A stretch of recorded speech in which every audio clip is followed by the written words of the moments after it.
રાષ્ટ્રની ઉચ્ચ સ્તરીય બેઠકમાં પેલેસ્ટિનિયન ઓથોરિટીના પ્રમુખ મહમૂદ અબ્બાસે એક મહત્વપૂર્ણ નિવેદન આપ્યું. મહમૂદ અબ્બાસે અમેરિકા, સાઉદી અરેબિયા, ફ્રાન્સ અને અન્ય આંતરરાષ્ટ્રીય ભાગીદારો સાથે મળી દ્વિરાષ્ટ્રીય સમાધાન આધારિત શાંતિ યોજનાને અમલમાં મૂકવા માટે તત્પરતા દર્શાવી હતી.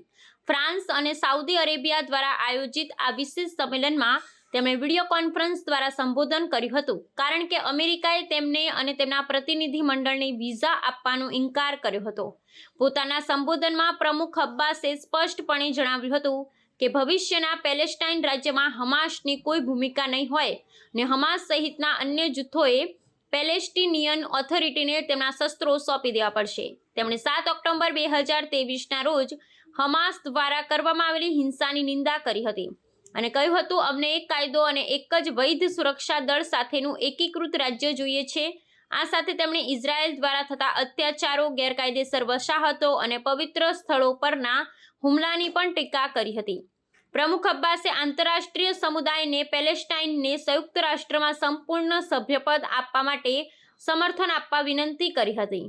તેમણે ફ્રાન્સ, સાઉદી અરેબિયા અને બ્રિટનનો આભાર માન્યો, જેમણે પેલેસ્ટાઇનને વધુ આંતરરાષ્ટ્રીય માન્યતા આપવામાં મદદ કરી છે.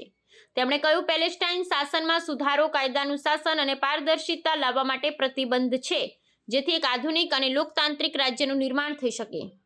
We would also like to express our readiness to work with the US President Donald Trump, with Saudi Arabia, France, and the United Nations and all partners to implement the peace plan adopted during this conference within a specific timetable with international guarantees and monitoring.